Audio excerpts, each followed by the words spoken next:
On August 6, 1945, the United States, embroiled in a costly battle in the Pacific against Japan, the final member of the Axis to not yet surrender World War II, dropped a nuclear weapon called the Little Boy from a B-29 plane called the Enola Gay onto the Japanese city of Hiroshima.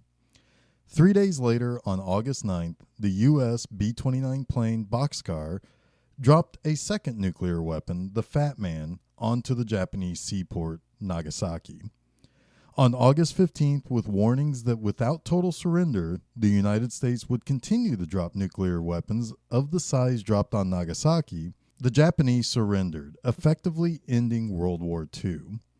Not only did these events end a very deadly and costly world war, but introduced the world to nuclear power, a power so great and potentially destructive, the world trembled in fear of widespread use of nuclear power and atomic weapons. This would lead to science fiction telling stories of fantastic space travel as well as the great horrors that nuclear power could create. And from Japan, the country most aware of the power of the atom, one of the most recognizable icons in all movie history would soon take his bow.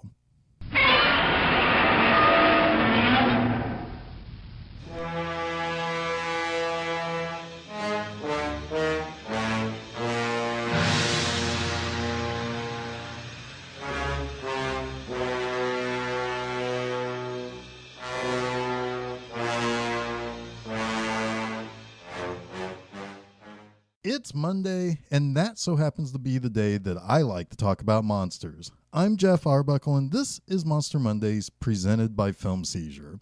You can catch new episodes of Film Seizure with myself and Jason Oliver on Wednesdays, but Mondays, well, they're for me to talk about monster movies. Godzilla. The name alone seems powerful and indestructible. God is in his name even. And then there's Zilla. Whatever a Zilla is, it seems pretty dangerous and mighty. Big G has been stomping through Japan since his debut in 1954's Gojira.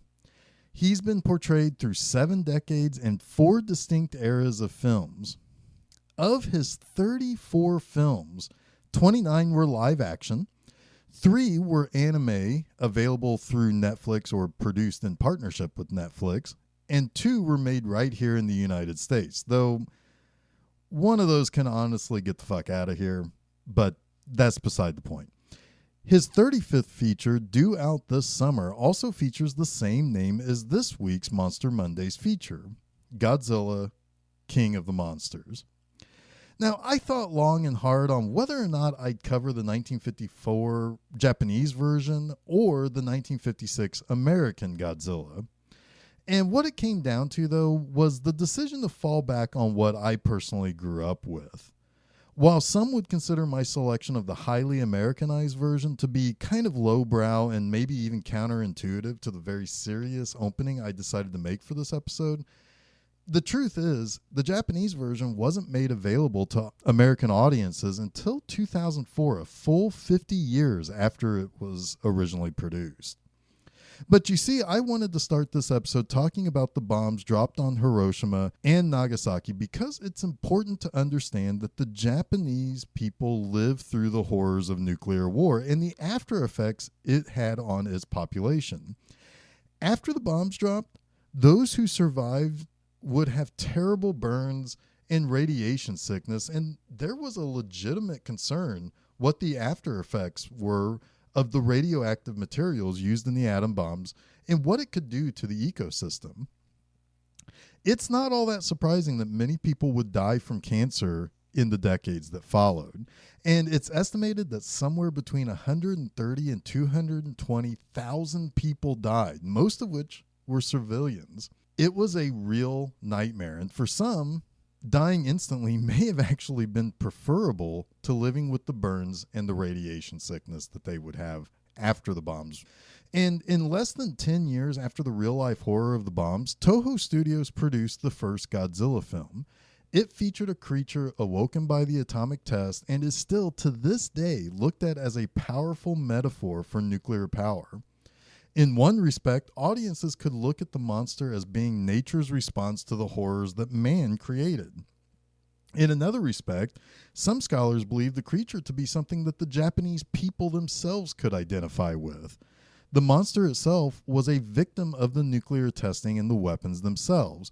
Audiences could feel what the monster was going through himself on an emotional level. Much like King Kong, Godzilla was only doing what it knew to do, and we were guilty of bringing him to a place in which he would be scared and would naturally react. Now, there are always other parallels to draw as well, some even more political and a reflection of what the Japanese society and people were dealing with during World War II. But a couple of modern studies of the film state it much better than I ever could. Mark Jacobson from Vulture stated that Godzilla, quote, transcends humanist prattle. Very few constructs have so perfectly embodied the overriding fears of a particular era. He is the symbol of a world gone wrong, a work of man that once created cannot be taken back or deleted. He rears up out of the sea as a creature of no particular belief system, apart from even the most elastic version of evolution and taxonomy. A reptilian id that lives inside the deepest recesses of the collective unconscious that cannot be reasoned with. A merciless undertaker who broaches no deals, unquote. Tim Martin from the Daily Telegraph stated that the original 1954 film was, quote, a far cry from its B-movie successors. It was a sober allegory of a film with ambitions as large as its thrice normal budget, designed to shock and horrify an adult audience.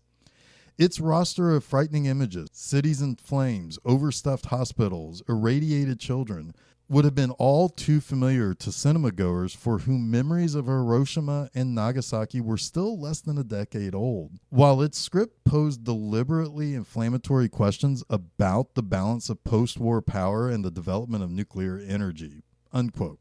Now, Martin also noted how the film's themes were omitted in the American version, stating, quote, its thematic preoccupation with nuclear energy proved even less acceptable to the American distributors who, after buying the film, began an extensive reshoot and recut for Western markets, unquote. Martin's take is particularly important to note. In Japan, the original Godzilla is a horror film, not of the classic vampire, werewolf, or Frankenstein quality seen before World War II, but of realism and a nightmare the audience had just recently lived through and seen firsthand. In the United States, it was sold as kind of a silly science fiction giant monster movie. Some of the imagery remains in the American version of Godzilla King of the Monsters, but it is particularly light on the heavier themes. In America, a lot of people will look down their nose at Godzilla fans. They think of the films as badly dubbed, overacted, silly movies about a guy in a rubber suit stomping through miniature cities. While that can certainly be said for some of the sequels in the first era of the Godzilla films, the first film itself is a for real movie that has much to say. It's the sequels that kind of take things to the ridiculous and really kind of dumbs down the content. And speaking of the content, the American version of Godzilla replaces the more thematic stuff with an American newsman who goes by the name of Steve Martin, played by Perry Mason himself, Raymond Burr. He's in Japan meeting with some of the main cast of the original Japanese version, or at least the main characters of the Japanese version. Because he's inserted into the original film post the production of the original, naturally Burr mostly tells the events of the movie in narration. Much of it is through recounting events in a flashback and then reporting on some of the attacks. Now, ultimately, there are a few things that can still carry over from the original version. First, Godzilla stomps through a couple of attacks and is seemingly impossible to stop. He can't be shot, can't be blown up, and can't be electrocuted. The second thing that carries over is a love triangle between Emiko, who is the main female protagonist in the movie, her arranged partner, Dr. Serizawa, and the man she actually loves, Hideo. Serizawa has created a weapon of mass destruction himself, called the Oxygen Destroyer. And by the way, keep the names Serizawa and Oxygen Destroyer in your back pocket for future episodes of Monster Mondays that I'll someday get to down the line. But speaking of the oxygen destroyer, it is decided that its power to completely and totally disintegrate the oxygen atoms in salt water would be a way to kill the Godzilla monster. And he initially refuses because of the destructive power it has if it's used as a weapon. Eventually, Serizawa gives in and uses it to reduce Godzilla to a skeleton, and actually decides to kill himself by cutting his airline in his helmet and take the secrets of his oxygen destroyer to his grave. For my 3 things that I love about this movie, first, this is one of only 2 films in all the history of Godzilla to be shot in black and white. It also has several night shots, only adding to the doom and dread of the attack on Tokyo. There are a few iconic images of Godzilla, like picking up a train and trying to eat it, as well as being led to power lines that he knocks over and chews on with relative ease. And in fact, those things are so iconic, Blue Oyster Cult used that imagery in their Godzilla song that they produced in the 70s. Second, Godzilla himself looks fucking amazing in this initial appearance. This version is menacing. This first suit was hell to wear for the actor. It was hot, it was heavy, and it was almost impossible to see out of. It was a serious undertaking to bring the creature to life, and I think it helps portray that monstrous visage. In later movies in this era, known as the Showa era, the movies give him much more of a human personality, and those traits start to show through in his physical appearance. And to be honest, the black and white may also help make him look even scarier.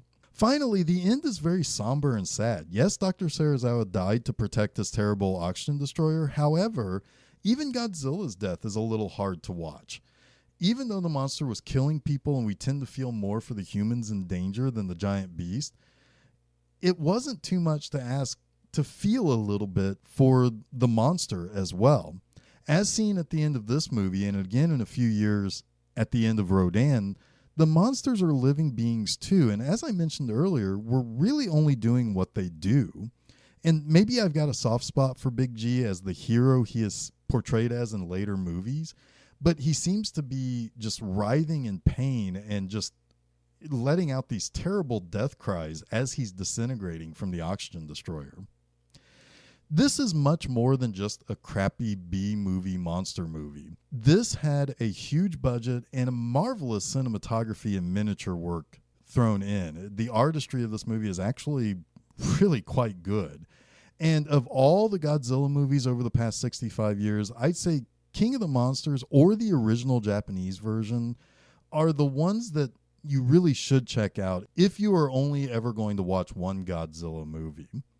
So that wraps up this week's Monster Mondays. Until next week, see you later, and don't forget to check out new episodes of Film Seizure every Wednesday and a new installment of Monster Mondays each and every Monday on filmseizure.com. Also, be sure to check out new posts at my website, bmovieenema.com, each and every Friday.